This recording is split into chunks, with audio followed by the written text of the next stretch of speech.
What's up, guys? Welcome to Care Coach Lead. This is Andrew Frezza with Melissa Dixon, and today we're going to be talking about our favorite workout formats for helping your clients master and dial in their pacing. So we're going to share with you guys 6 different workout formats, things that are fairly creative that you may have not seen before, to be able to integrate into your programming, help your clients master pacing. And we just want to firstly start by talking about what workouts really aren't set up well for pacing, what are the elements that make a workout really well set up for pacing, and then we'll share some of these examples. So first and foremost, workouts that are not going to be set up well for pacing is anything with like an ascending or descending rep scheme where the reps are going to be different round to round, or maybe an increasing or a decreasing load. And then really any workouts that have a heavy like strength component, a heavy skill component, or a heavy muscular endurance component. Any of those are going to be like the sticking point and the stimulus of the pacing itself of, you know, how much output you're doing on a regular basis is going to be affected by that limiting factor. Yeah, you really don't want to see like strict pull-ups or strict handstand push-ups or things, even just flat ground push-ups, things that you're going to get to muscular endurance or failure points with, because that's not going to be replicable. I'd also throw in like high skill movements like double unders. That can be something that pacing from round to round, you have to really get the right skill option for people in there, even though it's considered an aerobic effort. Something that has to be easy for someone to perform at a specific pace and not get tripped up multiple times during something, so we can look at that data. Yeah, dubs, rope climbs, toes to bar, handstands, all of those things just have to be programmed very intentionally. It's not that it's impossible to make it work, and we're actually going to show you some examples where we feel like it does work, at least for the majority of clients. And you just got to be smart with how you program those and the total number of reps that someone is doing. Now, when we talk about workouts that are really set up well for pacing, some of the things that we look for is obviously a consistent rep scheme, multiple rounds. You have lots of data, you have lots of repeatability to that to see, okay, was this repeated, was this match over the course of those rounds? Anything that includes an erg of any type, a row, a ski, a bike, all that's great, because not only do you get the total pacing or the total time, but you get the in-time, real-time data of what is that pace in that moment, and you can course correct during a workout, which is awesome. So those are kind of the big things that we look for, and then also like multiple movements that are complementary. You're gonna see a lot of the ones that we share in this today have more than 2 or 3 movements in them. Yeah, another big component of making sure that your workout is appropriately dialing people in is the score. So, you know, looking at making sure that you're setting everything up in the way that you can score something and repeat it, or look at the data round to round, where some of those things aren't going to translate from round to round. Some of those scores might not translate as well. So making sure that you're deliberately setting people up for success with your score before you start that workout. Yeah, so we're gonna show you guys how to get creative with the format and the scoring today to set this up for success. So let's kick it off with this first one on the left here. These are both examples of repeating type rounds here. And this one on the left is what we call alphabet soup. I think this is one that we stole from OPEX, actually, they use with their clients. And it's every 6 minutes for 5 rounds, you're gonna go 1 time through this list. The caveat to that is that each of the 5 rounds, you're gonna be doing a different order and a different, you know, even the movements, which ones go back to back, are gonna change each time. So first round, you usually go A, B, C, D, E, but then the next round, it might be C, B, E, A, D. It's gonna be a completely scrambled order, and you're gonna feel what it's like to do movements in not only in a different order, but what is it like to box jump after you swing as opposed to box jump after you lunge? And how can you still keep your paces consistent even though you have these different types of feels or fatigue that's built up? Yeah, this one definitely has the fun factor. So it's got like that game feel that we want to look for, that keep people coming back round to round, feeling a little fresh, but feeling excited for how's this one going to feel and how's this one going to impact me. And then at the end of it, there's always one that everyone does not like or does not expect for it to feel that bad under fatigue. Like ending with sit-ups might not sound bad at all, but that might be the hardest one. You don't know how it's going to feel. After a skier, yeah. after the ski erg or after a box jump, doing those things. So yeah, so in this one, like I would like a score is the slowest round, so that way each round you're really incentivized to attack it at a decently hard effort, but not at the expense of the other rounds. So you're having to try to match your score each time and not get too slow in any given round. Now this would be a different format here, and in this case you're going to be doing 9-minute AMRAPs, and each AMRAP you're going to try to meet your score, match your score. So it's going to be 3 total. You'll have 3 minutes rest between, so not a lot of rest here. This should be treated like a 30-minute continuous workout, and you're trying to just repeat that effort. So this should look more like a moderate effort across the board as opposed to a high intensity effort here. So each round will have a buy-in, and then you're going to cycle through those 4 movements for the remainder of that 9 minutes. Now you're going to see 2 higher skill movements, toes to bar and double unders in here. So this, for someone who does not have good toes to bar or does not have good double unders is really more that X factor, because toes to bar could just easily be scaled to something that you could do in 2 sets.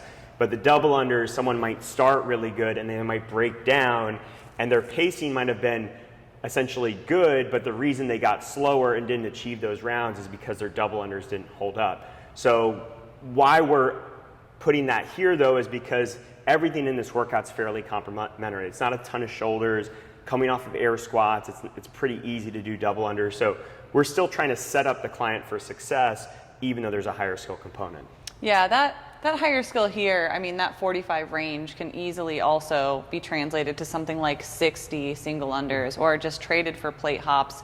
If that client is really, you know, in that moment really wanting to work on pacing, and this is something you're prescribing for a personal training client, you're going to make those tweaks for them, and you're going to guide them into what their best effort's going to look like and hold them to that. In a general class format, we have people doing, you know, 3 different variations of this and just trying to keep on that general pacing track. Yeah.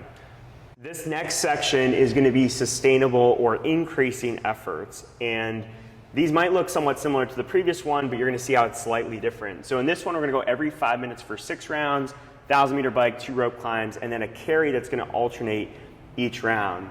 And this one's really good in the sense that it has a high skill in it, but it's a manageable number. And the carries are going to switch, which is going to manage the fatigue. So there is some grip in there, which is going to, in theory, make the rope climbs harder, but then you're alternating rounds with a front rack carry that is going to save the grip so you can stay pretty fresh throughout. So one way that we make this really a pacing focus is the score today is going to be the difference between the fastest and the slowest round. So really it doesn't matter where you start. If you want to start a little bit slower, your goal is going to be just to match that round after round. And this would be a really kind of easy day in that sense. We wouldn't really want people to come away from that workout feeling super fatigued or crushed. Yeah, the other things that make this really repeatable effort is that 1,000-meter bike, because you can really adjust that pace when the other things start to hold you up more, and you can start to, you know, really look at that screen and know, okay, I need to shave a couple seconds off of this because I needed to take a little bit more time in between my rope climbs, or vice versa. I'm going faster in my rope climbs, I'm, you know, consistent on my carry, so I can afford to kind of settle back into a lower pace onto my bike. Yeah, and one place that I'll encourage clients to play with is just transition time. So they can, if they're fatiguing on something, all right, just try to spend 2 seconds less transitioning or 5 seconds less transitioning, and that's going to be a way to make up time as the movement might slow down and you need to take a little more time there. Over on this side, this is one of our favorite formats, which is going to be an increasing intensity format. So you're going to intentionally start a little bit slower. We're going to give people intensity, relative intensity percentages there to judge off of, and then you're going to build as you go. And this one's really important. We make the score the last round, so that way we'd rather clients actually intentionally sandbag a little bit, because if you really start to look at pacing with your clients, one of the things you're going to notice is that most clients slow down in workouts. Like if they haven't ever taken the time to actually look at the data from their workouts and see their individual round times, most clients naturally, when they get tired, they slow down a little bit. And what we want to teach our bodies to do is, even though we're feeling more fatigue, even though we're feeling more tired, we're teaching our bodies to still go just as fast regardless of that fatigue. So this is a great way to kind of flip it on its head, is that not only are we going the same speed, we're actually increasing as that fatigue builds up. So starting off with a 600-meter run, you got kind of 3 buy-in movements, V-ups, weighted lunges, and then you finish on the row. But notice there's one other cool thing here, which is a blind row. Now you're actually having to judge those paces without the data of the screen, and you're having to see at the end, where did that end up and did I get better? Yeah, I really like the blind in combination with the intensity, because we can all kind of feel that intensity, and even if we didn't adjust the pace of the run, the pace of anything else, even if we kept all of that the same and just focused on 60, 80, 100 in that row, I always talk about that 100% of that is not saving your all out everything that you have on a when you're however fresh. Many minutes when you're fresh. You're not 100% in that moment. This is your 100% when you're under fatigue. Yeah. This is giving me everything else you have left in the tank. Can I do it one more pull, one more pull, one more pull, and evaluating it that way and making sure that you're giving your best effort in that last 100. And people start to understand what you're really asking them versus just looking at 60, 80, 100 as a perceived effort when you're fresh, because that's immediately what a lot of athletes will look at and then say like, oh, I can't go crazy at the end. And I'm not asking you to go crazy. I'm asking you to give me what you have left. Yeah, I also like the blind row because I see clients, you would think the data would be helpful for all clients, but sometimes clients set kind of like a floor for themselves of like, for me and you would be like, I never want to see less than 1,000 on my calories per hour screen. And because that's in our mind, we think, oh, okay, well, even my 60%, I need to be at least at 1,000. Mm-hmm. When realistically, we might need to be at 850 for this workout to allow ourselves those 20% incremental improvements. And having that blind and not being able to see that number that we might be married to is a really key component. Or vice versa, that upper threshold number too. A lot of times when people are blind rowing, I see them pull numbers I've never seen them pull before, because we'll get in our head and we'll say, oh, this is gonna hurt too bad. 10 strokes from now, I'm not gonna be able to hold it. And you see that number and you back off before you perceive that exertion. Right, versus, okay, I get on with a minute 20. What's a pace I can hold for a minute 20? And that might be higher than they've ever done before. Mm-hmm. Staying in that moment is what we're really focused on with those perceptions with that blind row. All right, the last format we're going to share is probably the most different format that you've ever seen before, and we call this the pace, pace, pace push format. And we're going to show you two different ways to pull this off, and maybe you'll think of some more creative ways than even we showed you here. But this first one is one that we love, and this is an EMOM to an AMRAP format. And honestly, if you want to talk about pacing, you could just do pure EMOMs. EMOMs are incredible for pacing, but we felt like that was a little bit too obvious for this video here. But this format is awesome because you get the forced pacing of the EMOM in the first half of a workout, and then as soon as that's done, you go right into an AMRAP where you're pushing on the back half of the workout. Okay, so in this case, you have 4 separate minutes. Minute 1, 200-meter run. Minute 2, 20 wall balls. Minute 3, 15 Russian twists per side. And then minute 4, 10 burpees. So you'll cycle through that. You should feel pretty good. You're getting sweaty, you're breathing hard in that.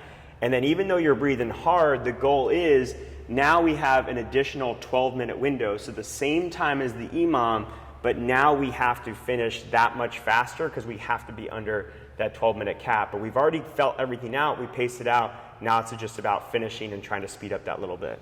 Yeah, this is one of my absolute favorite formats. And the way you said it before, EMOM into an AMRAP works really good to give them that 12-minute window and see how much more they can do without that transition time.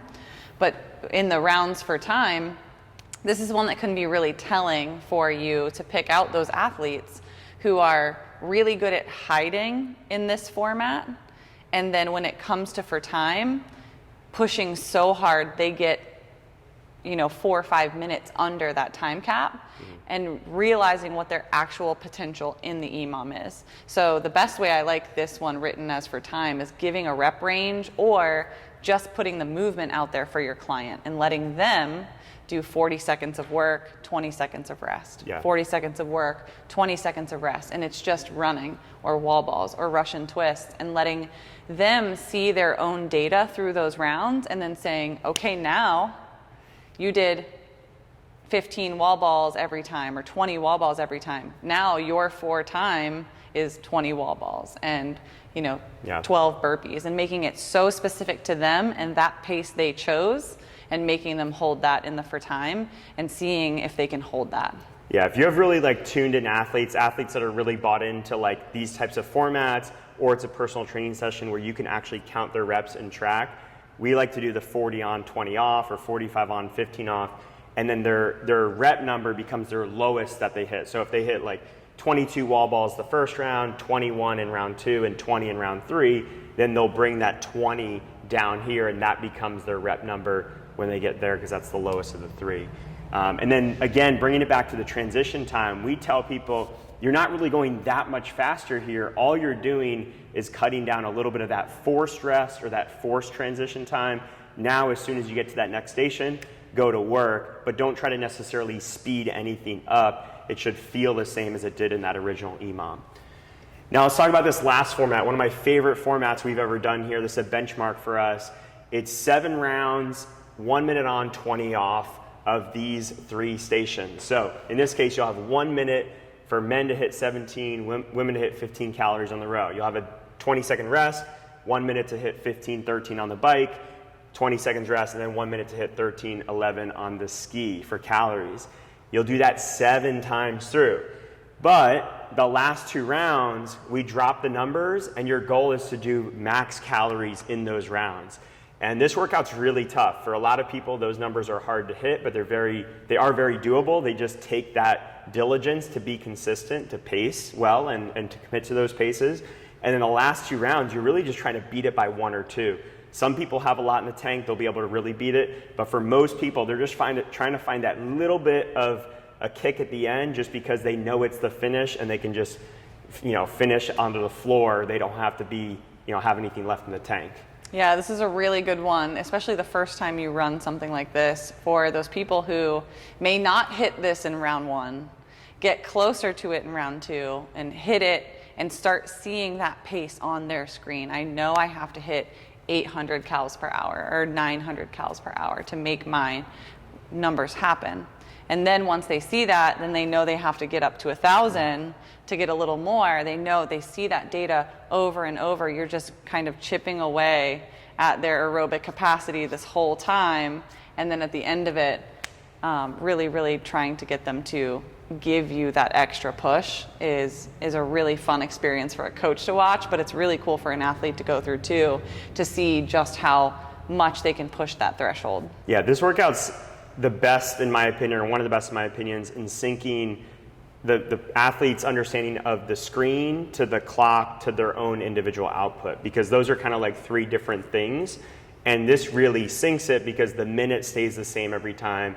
They start, if they were a little off or a little bit fast or a little slow in round 1, they go, okay, maybe it's not 1100 I need to hold, maybe it's more like 1030 I need to hold. And they just try to hit that exact number. Oh, cool, that gets me exactly 15 calories in a minute. And the goal with this workout is to use the whole minute. We tell our athletes, if they're doing their calories in like 54 seconds or less, they're missing the point of it. You really want to be like 56 to 58 seconds on every station. Maybe the ski, you earn a little more time because it's the lowest calories of the 3 if you're pretty decent on the ski. And then we usually will have like beginner and advanced numbers as well. We just want to try to keep the format clean and simple for you guys to see it here. So on this one, you could do it 2 different ways scoring wise. You could do it score as the last 2 rounds, or you can do score as all 7 rounds, because sometimes this will be a workout where people will sandbag their first 5 rounds for the last 2. And that's different than just a pure increasing pace. This is really about holding a hard pace for a while and then still finding that kick at the end, which is different than I'm going to start slow and I'm going to build each time. Yeah, I like that caveat of making sure that athlete isn't choosing, if you have like a fitness, performance, and sport option of calories, or you have a scaled option or an advanced option, making sure that they're holding the same one for all 7 is major. Cool, so hopefully you guys found this helpful. Hopefully this gets the creative juices flowing for those of you guys that are programming for either one-on-one or group settings, and get creative with it. And this is going to really help anybody that's into competitive fitness, competitive CrossFit. They have to master their pacing. But anybody that wants to do 5K runs, they want to be, you maybe have some athletes in the gym, soccer players, lacrosse players. They have to understand how to run their engines, how to run their bodies. And this type of work is super important for them. All right, so if you guys have any questions or comments, leave them below, and we'll see you in the next video.